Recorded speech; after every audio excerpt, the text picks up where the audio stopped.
But why is Donald Trump striking a chord with so many GOP voters? I would be so different from what you have right now, like the polar opposite.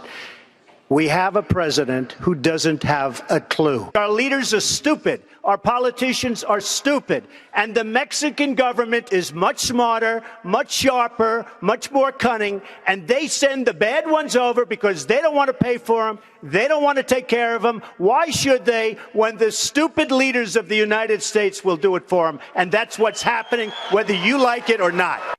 But with all the candidates vying for the nomination, how can the others break out and separate from the pack like Donald Trump? Former presidential candidate, Speaker of the House Newt Gingrich joins us. Nice to have you back on Fox News. It's great to be back. Okay, so what do the other 16 have to do, these Republicans, because Donald Trump is stealing the thunder? He's stealing the numbers, the polls? Look, first of all, they just need to be patient.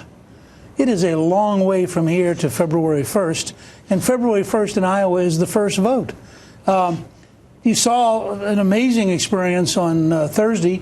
Carly Fiorina in the early debate is now judged by polls and everything else to be the biggest winner. Here she is. She talked to the smallest audience, but because she was so effective, she's gotten a pretty significant bounce and has moved into a much stronger position than she had last Wednesday. So I think people got to play their game, focus on their messages. Trump is a phenomenon. I mean, whether he's a long-term phenomenon or he's a short-term phenomenon, we don't know yet. But he's not like anybody else we've seen in politics. And why? Because he's blunt, he's got money, he's paying for his own campaign, he says what he thinks? Take money, for example. Mitt Romney was moderately wealthy. Donald Trump is very wealthy. People didn't necessarily like Romney being wealthy.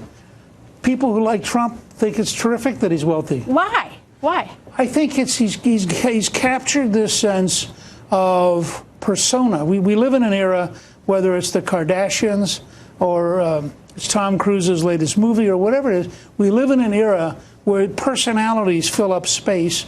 And Trump had a lot of experience with The Apprentice at playing reality television. So in a lot of ways, what you're getting is the reality candidate. It's like it's a reality show for Trump. And he comes across very aggressive, very energetic, and he's on permanent offense. I've never seen anybody as capable of being on permanent offense as Donald Trump. All right. 8 years ago, we saw the beginning of the Tea Party, and that seemed to be a group of people who had a little sort of anger, and they were upset with the Washington as it is. And is that the same sort of anger or upset that we're now seeing? I mean, the emails I get in support of Donald Trump are the people who are they're mad at Washington. Well, I think people are more and more disgusted, and they're more and more troubled. You look at flat wages, you look at the weakest recovery in 70 years economically, you look at Ferguson last night, you just go through item after item after item. The system doesn't work. The government doesn't work. We just had one of the folks that we work with applied 7 weeks ago to get a passport, and it finally came through today. I mean, and you look at the Veterans Administration doesn't work. Whose fault is this? Well, ultimately, we're going to have a very major overhaul of the whole system. I mean, you look at the EPA, which routinely wants to put people in jail. I'm actually writing about this tomorrow. They routinely want to put businesses in jail. The EPA just had created a toxic creek in Colorado, which is now a state of emergency. And I'm writing, we should be putting EPA officials in jail. I mean, they ought to be under the same standard as private business. And people look at this stuff and they say, everybody talks, nobody gets anything done, and along comes Trump. Now, but remember, it's not just Trump. Carly Fiorina's never held public office. Dr. Carson's never held public office.